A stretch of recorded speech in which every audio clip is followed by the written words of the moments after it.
Yes, ये हमारा chapter 13 है क्लास 11 का, जिसका नेम है limits and derivatives.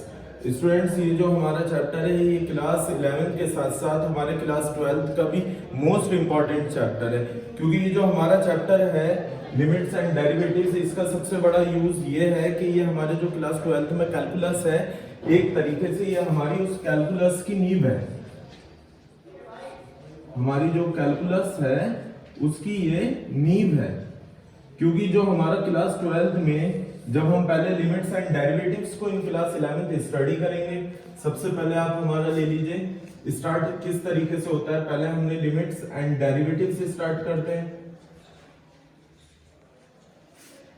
Then limits and derivatives के बाद हमारी जो बारी आती है वो आती है कॉन्टिन्यूटी एंड डिफरेंशिएबिलिटी। किसकी बारी आती है? Continuity and differentiability.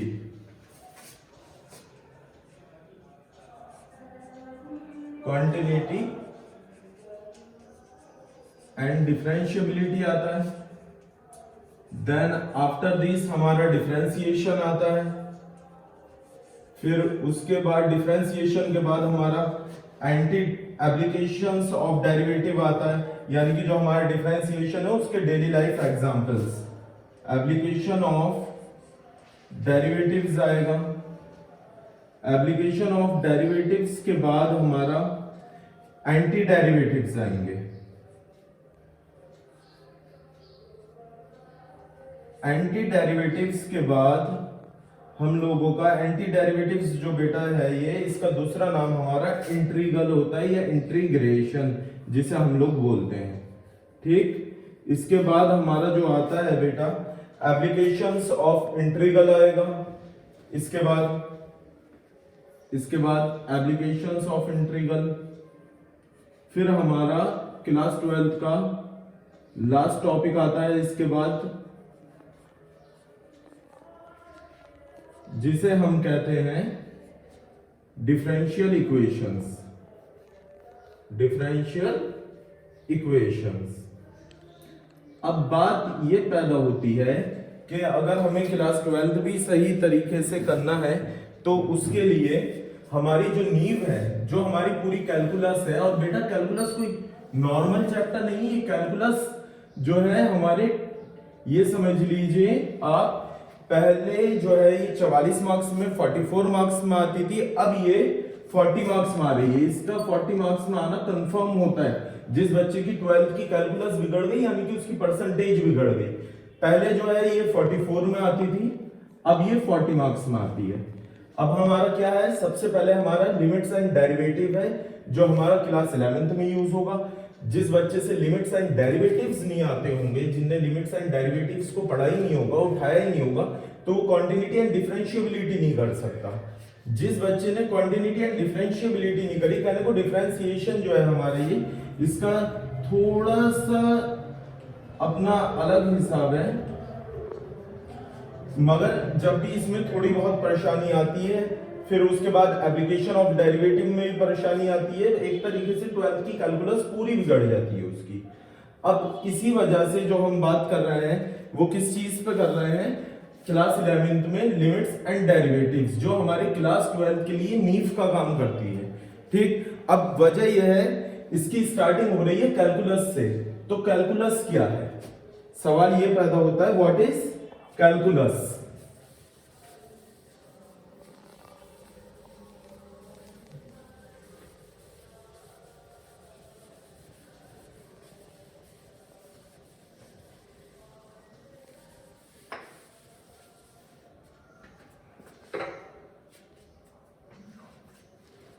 सवाल ये पैदा होता है, व्हाट इज कैलकुलस, यानी कि जो इतनी बड़ी हमारी ये क्लास 12 के लिए मायने रखने वाली एक यूनिट कैलकुलस है, ये होती क्या है। What is calculus?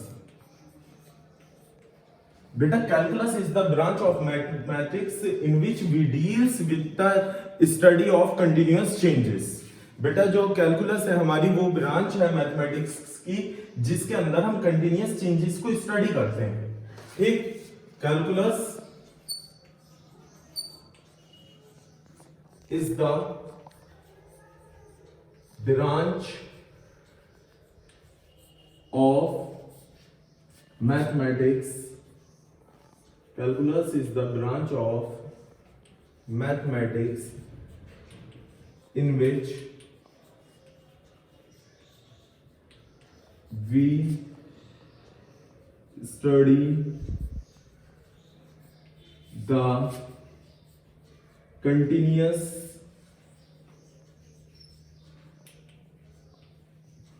changes.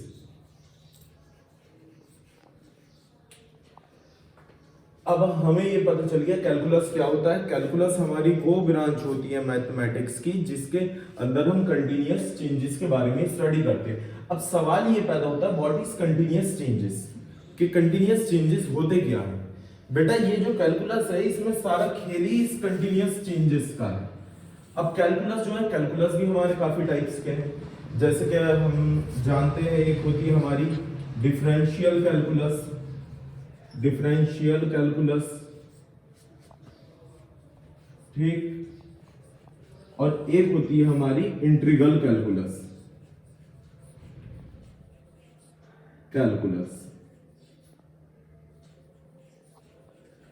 एक होती है हमारी डिफरेंशियल कैलकुलस और एक होती है इंटीग्रल कैलकुलस। अब ये जो डिफरेंशियल कैलकुलस होती है ये होता है किसी भी चीज का रेट ऑफ चेंज। क्या चीज होती है? किसी भी चीज का rate of change of quantity with another quantity, rate of change of quantity with another quantity. What is differential calculus? इसके अंदर हम जो स्टडी करेंगे rate of change of quantity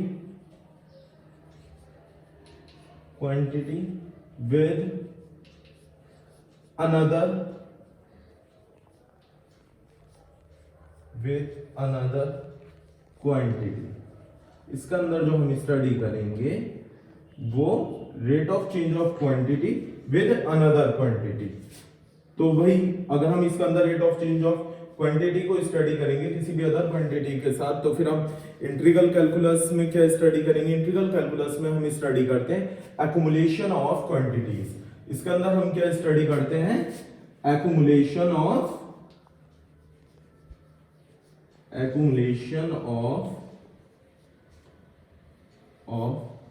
quantities.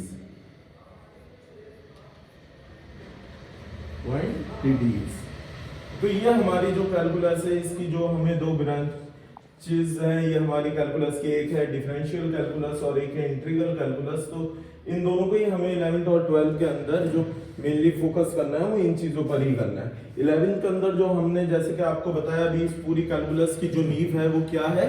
Limits and derivatives. तो इसका मतलब ये जब ये नींव है, जब नींव खराब होगी तो मकान भी खराब होगा, जब नींव मजबूत होगी तो मकान भी मजबूत होगा। तो हमें अपनी नींव ही मजबूत रखनी है, यानी कि हमें कुल मिला के जो जितना भी कुछ हमें पढ़ना है वो क्या पढ़ना है? पहले क्लास 11th में लिमिट्स एंड डेरिवेटिव। तो ये अब इसका हमारे कुछ पार्ट्स हैं, कुछ सेक्शन है कि हमें किस तरीके से किस तरह से इसको स्टडी करना है, तो देख लेते हैं इसे।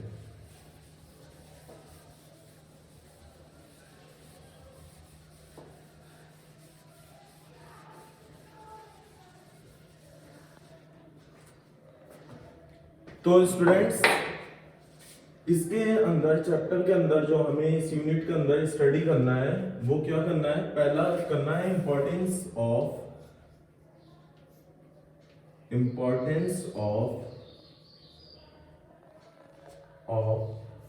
Concept of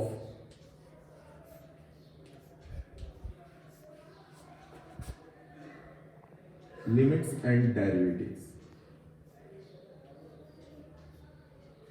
limits and derivatives. बेटा यहां जो ये डी लिखा है ये डेरिवेटिव्स के लिए, क्योंकि आगे स्पेस नहीं था।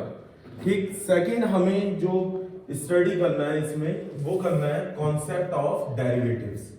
क्या स्टडी करना है?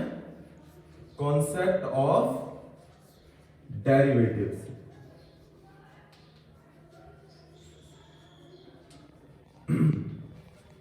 Concept of derivatives.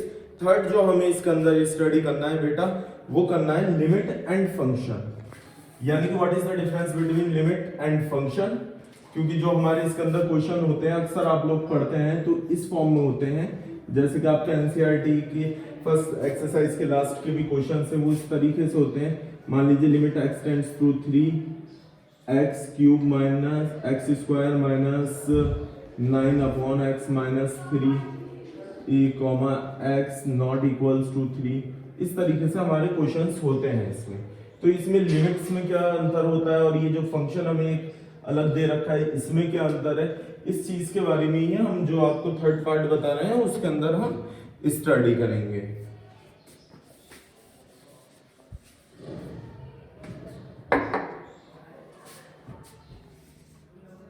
Limit and function. बेटा इसके बाद हमें जो इसके अंदर स्टडी करना है वो करना है एक्सिस्टेंस ऑफ लिमिट, कि लिमिट कब एक्सिस्ट करती है और लिमिट। इसके बाद जो हमें स्टडी करना है बेटा वो करना है इसके अंदर फाइंडिंग आउट लिमिट, के किसी भी फंक्शन की जो लिमिट है जो सीमा है उसे हम कैसे फाइंड करते हैं। Finding out limit, finding out limit. ठीक, इसके बाद जो हम स्टडी करेंगे वो करेंगे अलजेब्रा ऑफ लिमिट। क्या स्टडी करेंगे? Algebra of limit.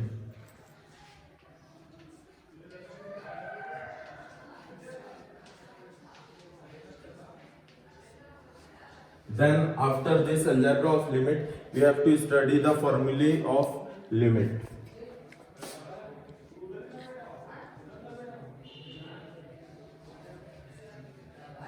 Of limit.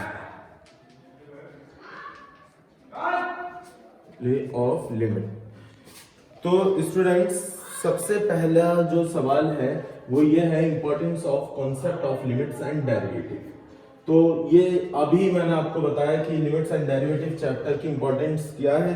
इसकी इंपॉर्टेंस ये है कि ये हमारा जो चैप्टर है ये पूरी कैलकुलस जो हमारी calculus part 1 and part B यानी कि 11th और 12th की जो हमारी कैलकुलस है यानी कि 44 मार्क्स का राउंड का जो हमारा पूरा सिलेबस का पार्ट है एक, उसकी ये नींव है। ठीक, और सेकंड चीज अब आती है इसमें concept of derivative. Concept of derivative से पहले हम पढ़ेंगे concept of limit. Before this we have to study the concept of limit, then we study the concept of derivative. तो इससे पहले हम पढ़ेंगे concept of limit. Concept of limit कि लिमिट का क्या कॉन्सेप्ट है। इतनी देर से हम नाम सुना है लिमिट लिमिट लिमिट, कि ये लिमिट है क्या चीज, इसका कॉन्सेप्ट क्या है। बेटा ये लिमिट एक तरीके से आप ये समझ लीजिए एक सीमा है, एक बाउंड्री है, एक रेखा है जिसे आप लांघ नहीं सकते, जिसे आप पार नहीं कर सकते। ये लिमिट एक तरीके से हमारे लिए limit is nothing just act as a boundary. इसे हम बाउंड्री समझ के अभी चलेंगे, फिर हम बाउंड्री से ही इसको मैथमेटिक्स के अंदर प्रूव करेंगे आपको। Limit is a boundary, you not cross that boundary. Okay, now first we have to let one function. Concept of limit को हम आपको बहुत अच्छे से समझेंगे with the help of an example.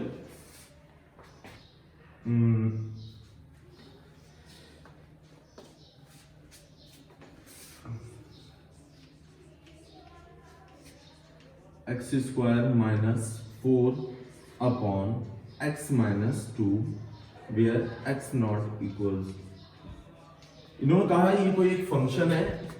क्या है function? x square minus 4 upon x minus 2 while x is not equals to 2। इन्होंने कहा इस फंक्शन के अंदर x की वैल्यू 2 नहीं हो सकती। x की वैल्यू उससे छोटी भी हो सकती है, उससे बड़ी भी हो सकती है। x की वैल्यू 2 नहीं हो सकती। अभी हम इससे ही पूरा कॉन्सेप्ट ऑफ लिमिट समझेंगे। क्या समझेंगे? पूरा कॉन्सेप्ट ऑफ लिमिट। तो कुछ नहीं करते, हम पहले इसे सिंपल सॉल्व करते हैं। हम इसे लिख सकते हैं x + 2 x - 2 upon x - 2। Yes students, हमने इसे x² - 4 को ये कैसे लिखा? We know that a² - b² is 4 a + b and a - b। हमने उस फॉर्मूले से इसे लिखा।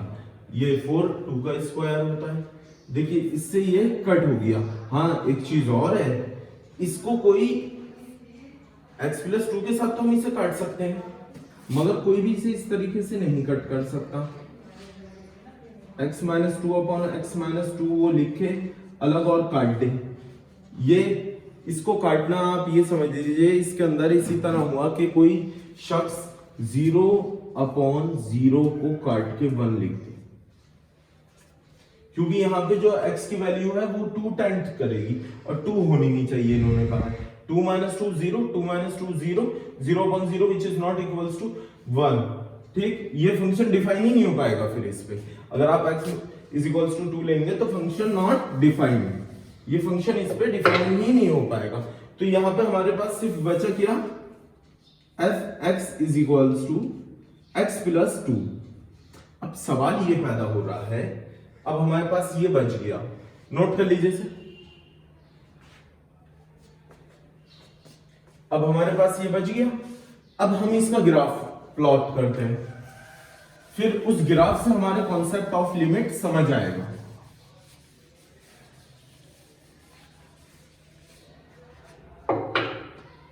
यह हमने y एक्सिस लिया, यह हमने x एक्सिस लिया।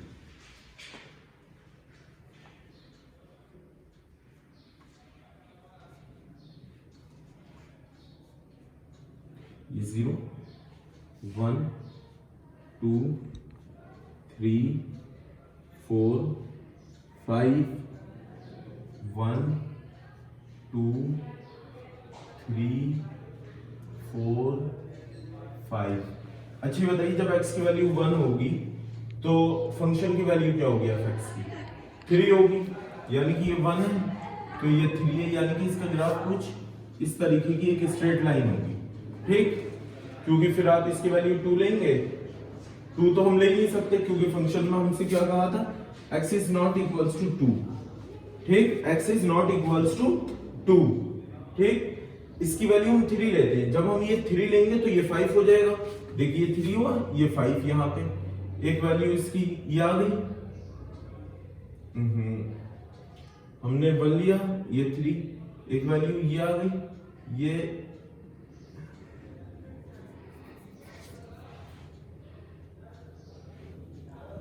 फिर हमने वैल्यू ये ली तो ये वैल्यू ये आ गई। ठीक, अब हमें इसके अंदर एक चीज समझनी है बेटा। अब देखिए अगर हम x की वैल्यू 2 के करीब लेके जाएं तो आप देखिए अगर हम 2 के करीब लेके जा रहे हैं तो ये वैल्यू 4 के करीब आ रही है। अगर हम 2 के करीब लेके जा रहे हैं तो वैल्यू 4 के करीब आ रही है। अगर हम 2 के करीब लेके आ रहे हैं तो वैल्यू किसके करीब आ रही है? वैल्यू 4 के करीब आ रही है। यानी कि इसका मतलब ये है, हम कह सकते हैं व्हेन लिमिट, या छोड़िए आप ऐसे भी मत समझिए, लिमिट का कॉन्सेप्ट आप ऐसे समझिए। अगर हम कहें कि अगर हम x की वैल्यू 2 के करीब ला रहे हैं तो हमें दिखा y की वैल्यू, हमें क्या दिखा? y की जो वैल्यू है वो 4 के करीब जा रही है। x की वैल्यू 2 के करीब लाने पे y की वैल्यू 4 के करीब जा रही है। यानी कि मैं कह सकता हूं अब लिमिट जब 2 के करीब गई, लिमिट जब किसी भी फंक्शन की 2 के करीब गई तो वो फंक्शन 4 के करीब जाने लगा। So this is the concept of limit. यही कॉन्सेप्ट ऑफ लिमिट है कि आप अगर किसी भी फंक्शन पे जो बेटा लिमिट लगी होती है, एक इसका मतलब भी समझ लीजिए आप, इसका बहुत गहरा वो है मतलब। ये जो हमारा है x टेंड्स टू 2 हमने जो लिखा है, इसका मतलब कभी भी ये नहीं होता कि x इक्वल्स टू 2, ये कभी भी नहीं होगा। ठीक, इसका मतलब क्या होता है? x 2 के करीब जा रहा है। x किसके करीब जा रहा है, 2 के करीब जा रहा है, ठीक। अब वो 2 के छोटे तरफ से भी जा सकता है और 2 की बड़ी तरफ से भी, यानी कि मान लीजिए माइनस की तरफ से भी आ सकते हैं और प्लस की तरफ से। ये कॉन्सेप्ट अभी आपका आगे चल के क्लियर हो जाएगा, ठीक, नोट कर लीजिए। Pause the video.